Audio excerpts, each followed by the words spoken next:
اعوذ بالله من الشیطان الرجیم. بسم الله الرحمن الرحیم.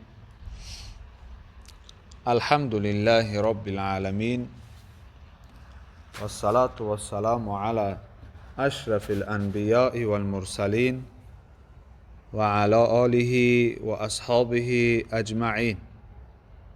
اما بعد، السلام علیکم و رحمت الله و برکاته.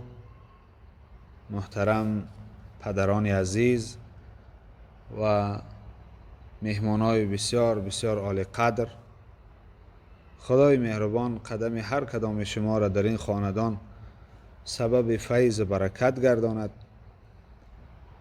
و اهل خاندان و همه شما را خدای مهربان در پناه رحمتش نگهبان باشد. گذشتگان خاندان خدای مهربان رحمت و مغفرت، قبرهاشون باغ از باغهای جنت گرداند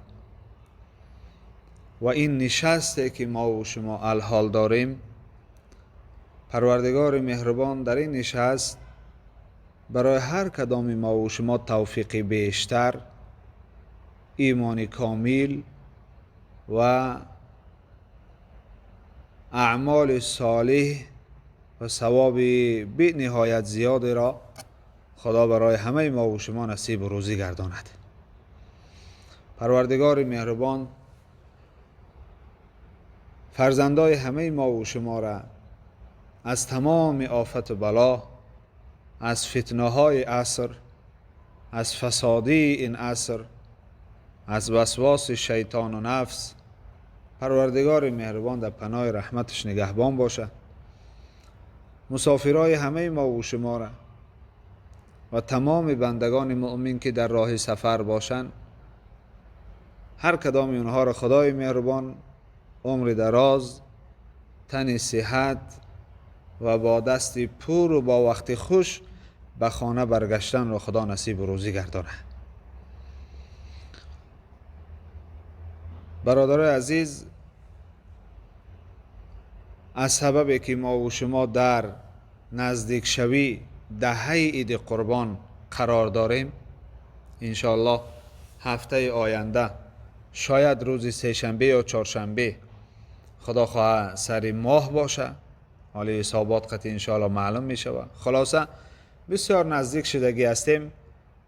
من می خواهم در این نشست از فضائل این دهه، که این دهه چه خوبی ها داره، چقدر دهه خوب هست، هم از آیات های قرآن و هم از احادیث پیغمبر صلی الله علیه و سلم، چند فضائل را برای شما گوشرس کنم تا که ما و شما در این دهه کار کنیم، از این فضیلت ها و از این ثواب ها برخوردار شویم و در نزد پروردگار مهربان صاحب اجر و ثواب بگردیم. برادران عزیز، پروردگار مهربان در قرآن عظیم و شان با این دهه قسم میخورد. حال خدای مهربان بعض ماها را به بعض ماهای دیگه فضیلت دادگی است. مثلا ماه مبارک رمضان به 11 ماه دیگر فضیلت دادگی است. فضیلت ماه مبارک رمضان از 11 ماه دیگر اجر و ثوابش زیاد است. و بعض روزها را خدای مهربان به بعض روزهای دیگر، بعض شبها را به شبهای دیگر مثل شب قدر الله مهربان فضیلت دادگی هست. و دهه های ماهایی هست که خداوند مهربان اون دهه ها را هم فضیلت به نسبت دیگر دهه ها دادگی است. برادر عزیز، دهه عید قربان هم یکی از دهه های هست که خدای مهربان به نسبت دیگر دهه ها پروردگار ای را فضیلت دادگی است. در داخل این ثواب های زیاد را پروردگار مهربان جا کردگی است. در سوره فجر الله مهربان قسم یاد میکند: اعوذ بالله من الشیطان الرجیم والفجر ولیال عشر والشفع والوتر. الله مهربان در این آیه های اول این سوره مبارکه قسم میخوره. قسم به فجر، فجرش دمیدن صبح، قسم به خواب صبحگاهان، قسم به اول روز. فجر اول روز میگن. بعضا مفسرین گفتن فجر این آیه مبارکه مقصد الهی قسم به همون خواب صبح اول روزی همون عید قربان است. اما بعضا مفسرین دیگر گفتن نه، اینجا قسم به اول روزی هر یک روز است. خلاصه خداوند به اول روز، به روزی خواب حیات ما و شما قسم خورده است. و لیال عشر، خداوند مهربان به 10 روزم قسم خوردگی است. به شبهای 10گانه الله قسم میخوره. مفسرین اتفاق نظر دارن که لیالی عشر در اینجا همین دهه عید قربان است. و شفع و الوتر الله با قسم میخوره. قسم به جفت و به طاق. اینجا جفت و طاق چی منظور است؟ مفسرین کرام شفع و وتر تفسیرهای زیاد کردن. یکی از تفسیرهای شفع و وتر، مفسرین کرام علمای عظام گفتن شفعش روز عید قربان است که روز جفت است، 10 عدد جفت است. وترش روز عرفه، یک روز پیش از عید است که روز عرفه میگن. او را برای چی روز عرفه میگن؟ چون که حاجیات در او روز در عرفات هستند. به خاطر یک روز پیش عید روز عرفه میگن. وتر مقصد الهی ان همین روز عرفه، شفعش روز عید قربان.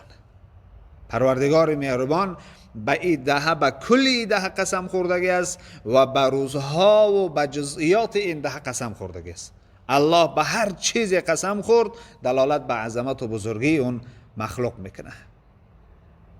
یعنی این دهه و روزهای این دهه در نزد پروردگار بسیار روزهای پرفیض و پربرکتی هستند که الله به اینها قسم خورده است. و حدیث ابن عباس هم که از پیغمبر صلی الله علیه و سلم حدیث مرفوع روایت میکنه که پیغمبر صلی الله علیه و سلم درباره این دهه گفتن ما من ایام العمل الصالح فیهن احب الی الله من هذه الایام العشر. این حدیث طولانی است. پیغمبر صلی الله علیه و سلم گفتن هیچ روز در نزد پروردگار بالاتر در عمل صالح، ثواب بالاتر از این 10 روز بالاتر روزی نیست. یعنی این 10 روز در نزد پروردگار از همه روزهای بسیار بسیار قیمتی هستند که عمل صالح در این دهه ثوابش بالاتر از تمام روزهای سال است. در زیر همین حدیث علما نظرها دارند، علما بحثها دارند که سوال به میان می آید که آیا دهه عید رمضان خواب فضیلتش بالاتر است یا دهه عید قربان؟ قول اصح همین است که از جهت روز دهه عید قربان از روزهای دهه عید رمضان بالاتر است و از جهت شب دهه عید رمضان از دهه عید قربان بالاتر است، چون که در شبهای دهه عید رمضان شب قدر است و در روزهای دهه عید قربان خواب قربانی است. به همین خاطر اینها از جهت روز دهه عید قربان بالاتر از روزهای دهه عید رمضان است و از جهت شب دهه عید رمضان بالاتر از شبهای دهه عید قربان است که پیغمبر صلی الله علیه و سلم گفتن هیچ خواب روز در کل سال، در طول سال وجود ندارد که ثوابش، عمل نیکی او ثوابش برابر با این روزهای دهه باشد، دهه عید قربان.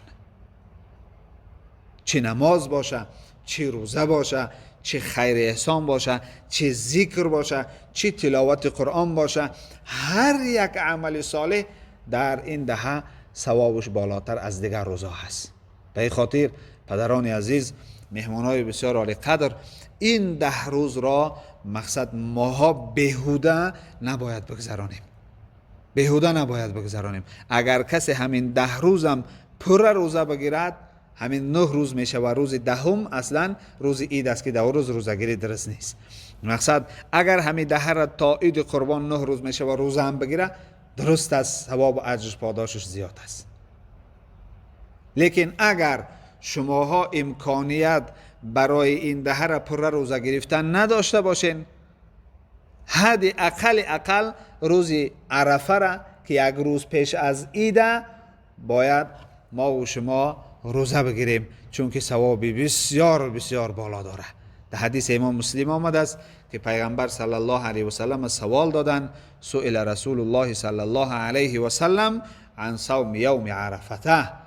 در حدیث امام مسلم می آید که پیغمبر صلی الله علیه و سلم سوال کردند از روزه روز عرفه که چی ثواب داره، چی درجه داره، چی فضیلت داره.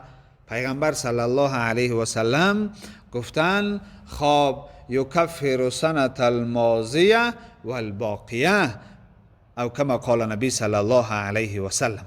حبیب خدا صلی الله علیه و سلم گفتند هر کسی روزه روز عرفه را، یعنی یک روز پیش از عید را، یک روز پیش عید قربان روزه می داره، پروردگار مهربان یک ساله گناه گذشته و یک ساله گناه آینده او را عفو و مغفرت میکنه.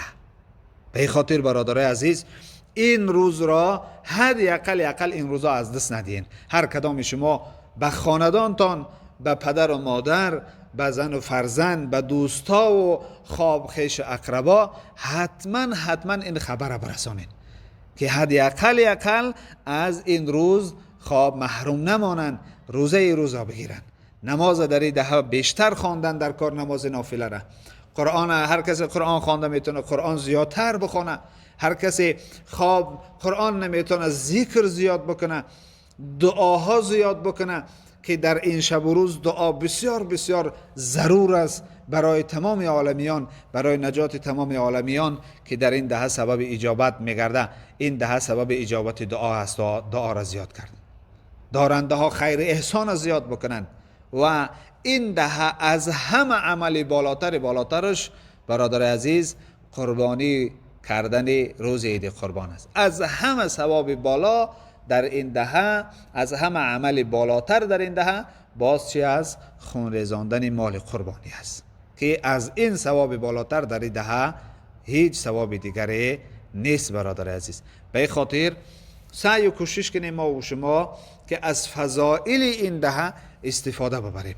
فرزندا را، خیش اقربا را، دوستا و برادرا را حتما خبر کنین که از این فضائل دهه، از این بزرگی این دهه استفاده ببرند تا که غافلانه این دهه را نگذرانیم ما و شما. به خاطر برادر عزیز این دهه بسیار بسیار فضیلت زیاد داره، ثوابای بی نهایت زیاد داره.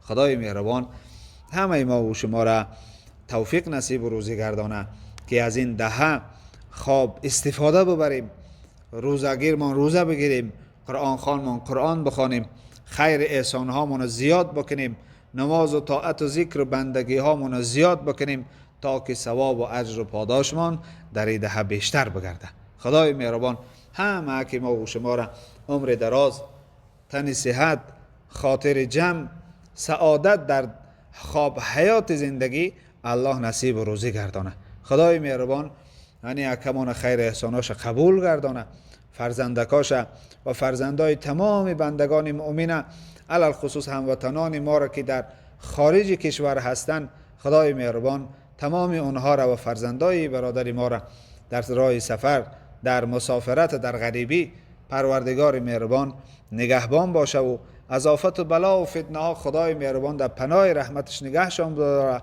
باز با تن صحت و با وقت خوش و با دستی پر خدای مهربان به وطن برگشتن نصیب و روزیشان گردانه. گذشته های ای برادر و همه ما و شما را خدا رحمت و مغفرت کنه. بیماری اهل اسلام پروردگار مهربان شفای کامل و صحت عاجل نصیب و روزی بگردانه. خدای مهربان به فرزندای ما و شما را فرزندای صالح و صالحه نصیب و روزی گردانه. فقیرای ما و شما را خداوند رزق و روزی حلال و فراغ نصیب گردانه. قحطی و ناداری را از سر مسلمانان خداوند دور گردانه. دارنده های ما و شما را خداوند توفیق خیر احسان و دستگیری به فقیرها، رحم به فقیرها را خدا نصیب و روزیشان گردانه. سبحانك اللهم وبحمدك نشهد ان لا اله الا الله نستغفرك ونتوب اليك. اللهم صل على سيدنا ونبينا محمد وعلى آله واصحابه اجمعین برحمتك یا ارحم الراحمین. خدا همه شما را نگهبان باشه.